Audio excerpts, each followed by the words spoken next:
विष्णु जी का वाष्कल दैत्य से त्रिलोक लेकर इंद्र को देना। पुलस्त जी कहते हैं कि इंद्र के संग वामन जी वाष्कल के स्थान को गए। वह दूर ही से सब शोभाओं से युक्त उस पुरी को देखा, जो कि पीले वस्त्रों से व सब रत्नों से उपशोभित, मुख्य मंदिरों से व बड़े बड़े चौराहों से शोभित होती थी। वह जो ऐरावत हाथी के कुल में उत्पन्न मत चूते हुए अंजन के पर्वत के समान काले व सैकड़ों गजों से विराजमान हो रही थी। वह जो पुरी दोहरे अंगों वाले, छोटे कानों वाले व मनोवेग वाले व गल नेत्र लंबे वाले व सब प्रकार के मनोहर घोड़ों से उपशोभित थी। वह जिस पुरी में कमल के पुष्प के भीतर के किंजल व तपाए हुए पक्क स्वर्ण के रंग की व पूर्णमासी के चंद्र के समान प्रकाशित मुख वाली व संलाप और उलाप करने में चतुर सहस्त्रों वैश्या रहती थी, वह सब वाष्कल के ही आगे नाचती थी। वो बाजार की कोई वस्तु नहीं थी, वह विद्या नहीं थी, वह शिल्पकारी कोई नहीं थी जो वाष्कली दानव के पुर में ना हो, वह उसके अक्षय गोचर ना हुई हो। वह उस पुर में सहस्त्रों तो घनी वाटिकाएं थी, वह समाजों के वह उत्सवों की तो पंक्तियां विद्यमान थी। वह मृत्यु रहित शेष दानवों द्वारा युक्त थी। वह वीणा वेणु मृदंगों के नादों से सब कहीं नादित हो रही थी। वह सदा बृहष्ट मन बहुत से दैत्यों से शोभित थी। वह सब दैत्य वहां ऐसे प्रसन्न घूमते थे जैसे कि सुमेरु पर्वत पर देवगण घूमते हैं। वह पद समूहों के साथ उदात्त आदि स्वरों से युक्त वेद घोष सब कहीं हो रहा था। वह अग्नियों की घृत सहित धूम में लगकर चलते हुए पवन से जिसका पाप नष्ट हो गया था, वह सुगंधित धूप को उड़ाकर सुगंधित कराते हुए पवनों से सुवासित हो रही थी। वह सुगंधित दैत्यों से भरे हुए उस पुर में वह वाष्कली दैत्य तीनों लोकों को अपने वश में करके सुख से बसता था। वह वहां रहकर चराचर सबों का पालन करता, बड़ा धर्मज्ञ, उपकार जानने वाला, सत्यवादी व जितेंद्रिय था। नीति अनीति के जानने में ऐसा विचक्षण था कि सब देवताओं के भी देखने की योग्य था। बड़ा ब्राह्मण, शरण्य व दीनों का पालन करने वाला था। वेद मंत्र व उत्साह में बड़ा समर्थ था। वह प्रभाव, उत्साह, मंत्रज तीनों शक्तियां उसमें विद्यमान थी। वह 6 प्रकार के गुणों का भी उत्साह था, जिससे वार्ता करता कुछ थोड़ा हंसते हुए ही करता था। वेद वेदांगों के तत्वों को जानता, नित्य यज्ञ कर्म करता, तपस्या ही में युक्त था, दुश्शीलता में निरत नहीं था। वह सर्वत्र हिंसा नहीं करता था, मान्यों का मान करता, शुद्ध चित्त रहता, सुंदर मित्रों की मित्रता करता, जो पूज्य लोग थे उनकी पूजा करता, सब वेद शास्त्रों का विद्ता था, कोई उसके आगे डिढ़ाई नहीं कर सकता था, सुंदर ऐश्वर्य से युक्त रहता, वह प्रिय दर्शन था, धन धान्य उसके बहुत थे, वह बड़ा दानी वो दानव था, अर्थ धर्म काम स्थिर वर्ग का साधन नित्य करता, इससे तीनों लोकों में श्रेष्ठ पुरुष गिना जाता था। नित्य अपनी पुरी में बैठे ही बैठे सब देवताओं व दानवों के अहंकार को नष्ट किया करता। ऐसा वह दैत्य तीनों लोकों की सब प्रजाओं का पालन करता था। उस दानव राजा के राज्य करने के समय अधर्म में कोई भी मन नहीं लगाता था, ना कोई दीन या रोगी या अल्पायु या दुखी था, मूर्ख, मंद रूप, दुर्भाग्य व आकृति रहित भी कोई नहीं था। सब सुखी, हृष्ट पुष्ट, सत्कर्म निष्ठाद लोग उसके राज्य में रहते थे। स्वएकत्र, विमल, सकल देह से युक्त व गुण समूह से युक्त व बुद्धि में प्रविष्ट उस दानव को देख व मानकर महात्मा इंद्र उसे प्रसन्न कराते हुए दैत्यराज के द्वारपाल से बोले कि सूर्य के समान प्रकाश तेज से युक्त अपने राजा से हमको आए हुए बतलाओ। यद्यपि इंद्र तीनों लोकों के धारण करने में समर्थ थे, पर निराश होने के कारण उनका चित्त छिन्न भिन्न शतखंड था। इससे द्वारपाल से कहला भेजा। यह सुनकर द्वार पर रहने वाले महायुद्ध दुर्मद दानव लोग जनाने स्थान में जाकर दानवेंद्र से ये बोले कि यह एक बड़े आश्चर्य की बात है कि इंद्र अकेले केवल एक वामन नाम मुख्य ब्राह्मण के साथ आपकी पुरी में आई है। सो हम लोगों को इस समय जो करना हो, हे स्वामी वह कहिए। यह सुनकर दैत्यराज सब दानवों से बोले कि तुम लोग जैसे पूर्व समय में रहते थे वैसे ही रहो। इंद्र को लाओ, वह हमारे द्वारा पूज्य है। वह धर्मराज इंद्र को उसी समय इंद्र सहित वामन जी के साथ उनके सन्निकट लाया गया। वह दैत्यराज ने बड़े प्रेम से दोनों महर्षियों को देखा। वह अपने को कृतार्थ माना और दंडवत प्रणाम करके दानवों का धुरंधर राजा बोला कि यह अचिंत्य अप्रकट पदार्थ प्राप्त हुआ। इससे मेरे समान धन्यतर कोई नहीं है, जो कि मैं लक्ष्मी युक्त इंद्र को अपने घर में आए हुए देखता हूं। यदि इंद्र तुम किसी अर्थ के लिए यहां आए होगे व कुछ मांगोगे तो गृह में आए हुए तुमको अपने प्राण तक दे दूंगा। ये निश्चय है। फिर धन पुत्र और स्त्रियों की कौन कथा है। जो तीनों लोग मांगोगे तो दे डालूंगा।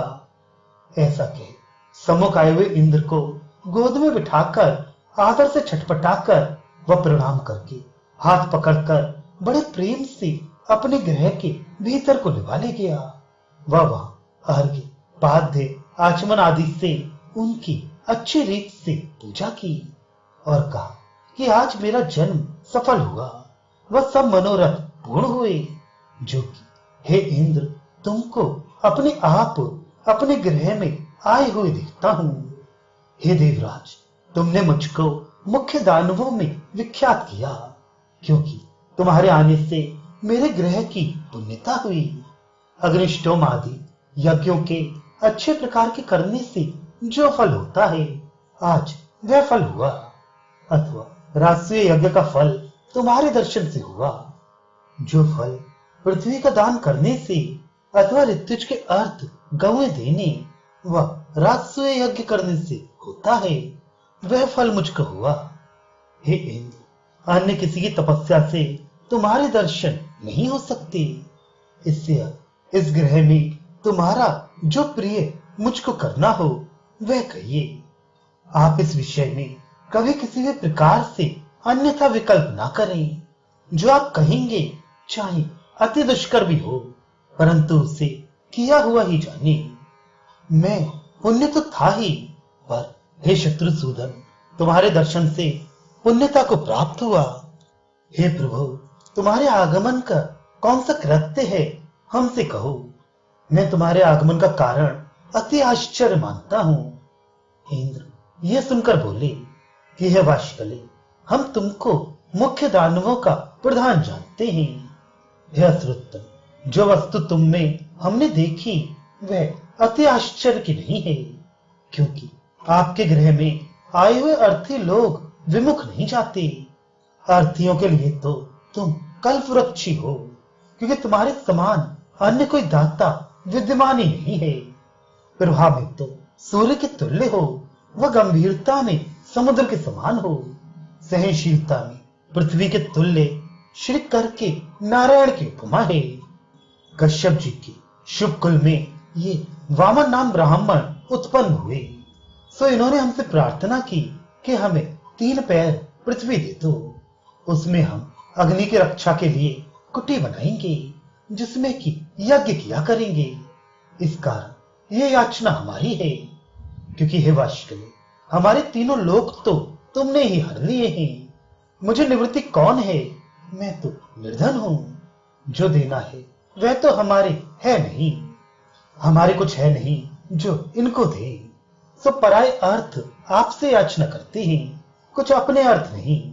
इस याचना से इनको जैसा योग्य हो वैसा करो। सो हमारे मांगने पर जो योग्य हो वह करो। वह ये भी मांगते हैं जो करना उचित हो करो, क्योंकि तुम भी कश्यप के वंश में वंश विवर्धन उत्पन्न हुए हो, सो भी दिति के गर्भ में से उत्पन्न हुए हो, वह अपने पिता सहित तीनों लोकों में पूजित हो। ऐसा वृत्तांत हम जानते हैं। इससे तुमसे हम मांगते हैं, इनकी अग्नि की रक्षा के लिए 3 पैर पृथ्वी दे दो। हे दानव, इस वामन के अंग बहुत ही छोटे हैं, परंतु हम पराई भूमि में से कुछ भी नहीं दे सकते, इससे अवश्य। परंतु हे वामन, जिससे कि हमसे तुमने मांगा है, अब हम इनसे तुमको इतनी भूमि दिलाते हैं। वामन से इतना कहकर फिर वाशकली से कहने लगे कि जो तुम्हारे गुरु लोग माने व मंत्री माने तो भूमि 3 पग इनको दे दो। वह बांधव और अन्य लोग भी जो इस बात को माने तो तुम 3 पैर पृथ्वी दे दो, नहीं तो नहीं। हमारे मांगने से, वह अपने बांधवों के कहने से, वह अपने बंधु व कुल के आने से, वह हमारे गृह में आने से जो योग्य हो सो करो। हे महावीर दानवेंद्र, जो तुम्हारी रुचि हो तो इन महात्मा वामन को 3 पैर दे डालो। तब वाशकली बोला कि हे देवेंद्र, तुम्हारा आना अच्छा हो, वह बहुत शीघ्र कल्याण हो। तुम सब लोगों के परायण अपनी उपेक्षा क्यों करते हो? तुम्हारे ऊपर सब भार स्थापित करके ब्रह्मा जी सुख से विराजते हैं। वह प्राणों की धारणा से युक्त होकर परम पद की चिंतना करते हैं। वह बहुत से संग्रामों में छिन्न भिन्न होकर जगत की चिंता को छोड़कर क्षीर सागर यज्ञ को पाकर केशव भगवान सुख से सोते हैं। वह तुम्हारे ऊपर त्रिलोकी का भार स्थापित करके गच्चर मोड़ने वाले उमापति अपनी भार्या के साथ विहार करते हैं। वह इंद्र अन्य सब बलियों से जो बलि दानव लोग थे, जो किसी के मारने के मान के ना थे, पर उन सबों को तुमने मार डाला। 12 आदित्य, 11 रुद्र, 2 अश्विनी कुमार, 8 वसु, वही सनातन धर्म, ये सब तुम्हारे बाहु के बल के आश्रित होकर स्वर्ग में बैठे बैठे यज्ञों के भागी बने हैं। तुमने 100 अश्वमेध यज्ञ किए हैं, जिनकी समाप्ति में ब्राह्मणों को श्रेष्ठ दक्षिणा दी है। वह इंद्र, तुमने वृत्र नमुची नाम ब्राह्मण को मार डाला। वह तुम्हारी आज्ञा करने वाले प्रभु विष्णु श्री विष्णु ने पूर्व समय में हिरण्यकश्यप के भाई हिरण्याक्ष को मारा, और हिरण्यकश्यप जो जंगा पर बिठाकर मारा गया। ऐरावत के ऊपर चढ़े हुए वज्र हाथ में लिए तुमको आते हुए देखकर संग्राम भूमि में सब दानव लोग नाश होते हैं। जिन बलवत्तर दानवों को पूर्व समय में तुमने जीत लिया, उन्हें कौन जीत सकता था? इससे सहस्त्राज तुम्हारे तुल्य हम किसी प्रकार से नहीं हो सकती। हे देवी, तुम ऐसे हो, हमारी तुम्हारे आगे कौन गिनती हो सकती है? हमारा समुद्धार करने की इच्छा से तुम्हारा यहाँ आगमन हुआ, इससे हम तुम्हारा कहा करेंगे, इसमें कुछ संदेह नहीं है। निश्चय करके कहते हैं कि अपने प्राण तक भी दे देंगे। हे देवराज, तुमने इतनी भूमि के लिए क्या कहा? ये तो भूमि तुम्हारी दी है। ये स्त्री, पुत्र, गौ व जो कुछ और धन है, वह ये सब तीनों लोकों का राज्य इस ब्राह्मण को दे डालिए, और हमको हमारे पुरुषों को अयश होगा कि वाशकली ने घर में आए हुए इंद्र को ना दिया। अन्य भी जो कोई अर्थ ही प्राप्त होता है, वह हमको प्रियतम होता है। आप तो विशेषता से प्रियतम हैं, कहीं कभी इस विषय में विचार ना कीजिए। हे देवी, इस विषय में हमको बड़ी भारी इच्छा है। जो तुमने 3 पैर भूमि मांगी, सो भी ब्राह्मण के लिए। तुम्हारी प्रार्थना से अब इनको श्रेष्ठ ग्राम हम देंगे, वह आपको स्वर्ग दे देंगे। अश्व, गज, भूमि व धन, बड़े मोटे ऊंचे कूचों की स्त्रियां कि जिनकी दर्शन मात्र से वृद्ध भी युवावस्था प्राप्त वाले का सा आचरण करने लगता है। सुबह स्त्रियां वह पृथ्वी सब वामन जी को प्रतिग्रहित करा देंगे, वह दे देंगे। हे देवी, हमारे ऊपर प्रसाद करो। जब वाशकली नाम दानवेंद्र ने इतना वचन कहा तो उसके पुरोहित शुक्राचार्य ने दानवेंद्र से यह वचन कहा कि आप राजा हैं, इसमें कुछ संदेह नहीं है, परंतु 8 प्रकार के ऐश्वर्य में योग्य अयोग्य नहीं जानते कि किसको कहां हमको क्या देना चाहिए।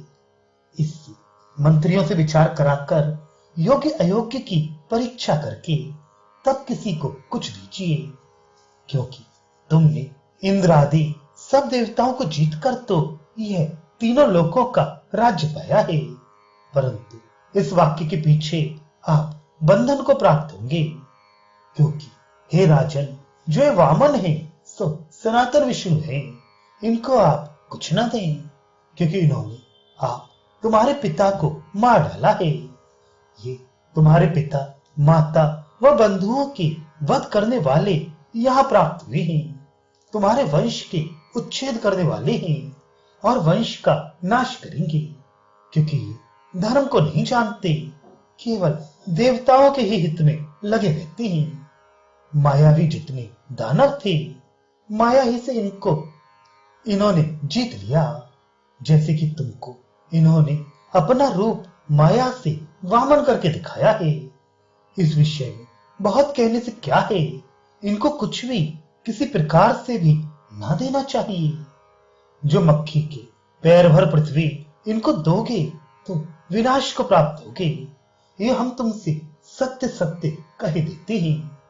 गुरु ने ऐसा कहा भी, पर दैत्यराज फिर बोला कि हे गुरु जी, धर्मार्थी मैंने सब प्रतिज्ञा कर दी, वह प्रतिज्ञा पूरी करना सज्जनों का सनातन धर्म है। जो ये भगवान विष्णु हैं तो मेरे समान अन्य कोई धन्यतम नहीं है, जो हमसे दान लेकर देवताओं को भूषित करेंगे तो हे गुरु जी, और भी हमको धन्यता को पहुंचाएंगे, क्योंकि जिसको योगी लोग और ब्राह्मण ध्यान किया करते हैं पर दर्शन नहीं पाते, उन विष्णु भगवान को आज हमने देख लिया। जो लोग कुछ जल लेकर नाना प्रकार के दान देते हैं, वे भी यही कहते हैं कि हमारे ऊपर परमात्मा सनातन श्री विष्णु प्रसन्न हो। इस वचन के कहते ही वे लोग मुक्ति के भागी होते हैं। इस कार्य के करने में जो मुझसे विकल्प हुआ था, कुछ कहते सुनते नहीं बना था, वो आपने उपदेश कर दिया, क्योंकि मैंने बाल भाव से इनको प्रथम विष्णु भगवान नहीं जाना था।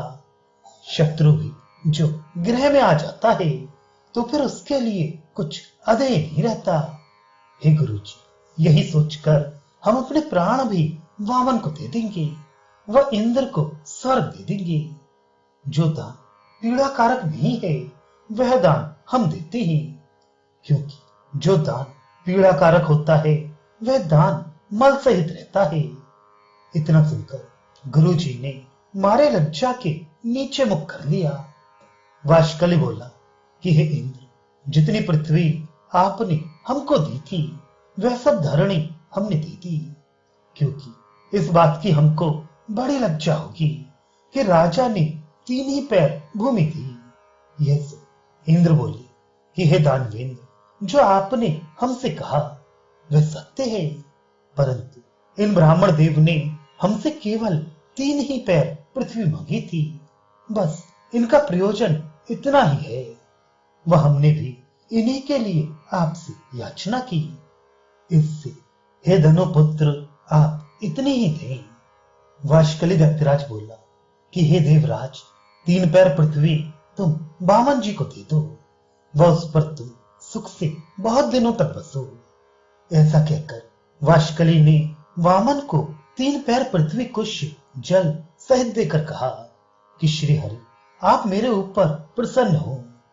जब दानवेंद्र ने दान दिया तो वामन रूप को छोड़कर श्री हरि ने देवताओं का प्रिय करने की कामना से सब लोकों में अपने पादों का विक्षेप किया। यज्ञ पर्वत पर चरण धरकर उत्तर को मुख करके चल दिए। तब वामन देव के बाएं चरण में दानव का गृह प्रविष्ट हो गया। वह उनके प्रथम के विक्रम में सूर्यदेव सहित सब नीचे का भाग आ गया। वह दूसरा चरण जाकर ध्रुवलोक में लगा दिया। बस तीसरे चरण के लिए राजा के कुछ रह ही नहीं गया। तब तीसरा अपना चरण वामन जी ने ब्रह्मांड पर चलाया। उसके अंगूठे के अग्रभाग से जब अंडा फट गया, उससे बहुत सा जल निकला। ब्रह्मलोक को डुबोकर फिर वह जल अन्य लोकों को यथाक्रम डुबोता हुआ ध्रुवलोक, सूर्यलोक को डुबोता हुआ यज्ञ पर्वत पर पहुंचा। पुष्कर में प्रवेश करके वह जल गंगा रूप विष्णु भगवान के पदों में प्रविष्ट हो गया। वही पृथ्वी तल पर विष्णु के पद हो गए। सो उस स्थान पर जो कोई उस वापी में स्नान करता है, उस प्राणी के दर्शन मात्र से अश्वमेध यज्ञ का फल होता है। वह स्नान करने वाला अपने 21 कुलों समेत वैकुंठ वास पाता है। वह 300 कल्प तक विपुल भोगों को भोग कर उसके अंत में इस पृथ्वी पर चक्रवर्ती राजा होता है। सो हे भीष्म, भगवान के अंगूठे से निकले हुए जल की धारा वैष्णवी नदी कहलाई। विष्णुपाद समुद्भवा नदी अर्थात गंगा नदी हो गई। हे नृप, अनेक कारणों से गंगा विष्णुपाद से उत्पन्न हुई। जिन गंगा से ये सचराचर तीनों लोक पूर्ण हो गया। अंगुष्ठ की अग्र करके छत जो अष्ट है, उससे जो शुभ जल प्रविष्ट हुआ, वह देव नदी विष्णुपदी नाम कहलाई। उस देव नदी द्वारा सचराचर ब्रह्मांड व्याप्त है।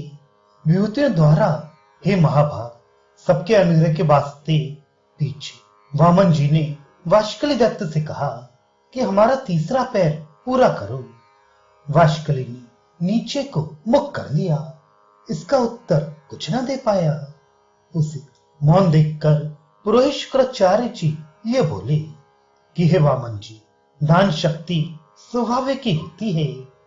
अब हम लोग और उत्पन्न नहीं कर सकते। हे स्वामी, इसके पास इतनी ही पृथ्वी थी जितनी कि इसने आपको दी है। वाष्कली ने विष्णु भगवान से कहा कि जितनी पृथ्वी है वह जितनी आपने पूर्व काल में उत्पन्न की थी, उसे मैंने कुछ चुरा नहीं रखी। भूमि थोड़ी व आप बड़े, मैं सृष्टि करने में समर्थ नहीं हूं जो आपके समान भूमि बना दूं। हे देव, यदि प्रवृत्ति में इच्छा शक्ति होती तो एक कार्य होता। उस दानव को सत्यवादी मानकर श्री विष्णु भगवान निरुत्तर हो गए। क्या करें, क्या कहें। फिर बोले कि हे दानव, मुख्य कहो, तुम्हारा कौन काम हम करें। तुमने हमारे हाथ में जल दिया। हे दानव, इससे तुम बहुत से वरों के पाने के योग्य हो। हम सब कुछ तुमको देंगे। तुम जिस पदार्थ के अर्थी होगे वह हमसे मांगो। देव जनार्दन जी ने ऐसा कहा तो दानवेंद्र ने कहा कि मैं आपकी भक्ति चाहता हूं, वह आपके हाथ से अपना मरण चाहता हूं। वह तपस्वियों को भी जो आपका श्वेत द्वीप दुर्लभ है वहां जाना चाहता हूं। तब विष्णु भगवान ने कहा कि अच्छा, तुम छूट गए, तब तक रहो अन्य युग में, जब हम वराह का रूप धारण करके पृथ्वी तल में प्रवेश करेंगे। तब यदि तुम हमारे आगे आओगे तब हम तुमको मार डालेंगे। फिर दानव से कहा कि बस अब हमारे आगे से तुम चले जाओ। हे राजन, जब इस प्रकार वामन जी ने तीनों लोकों को अपने पदों से समाक्रमण कर लिया, तब असुरों ने सब लोकों को छोड़ दिया। वह भगवान वामन जी ने सब तीनों लोक लेकर इंद्र को दे दिए। वह आप अंतर्धान हो गए।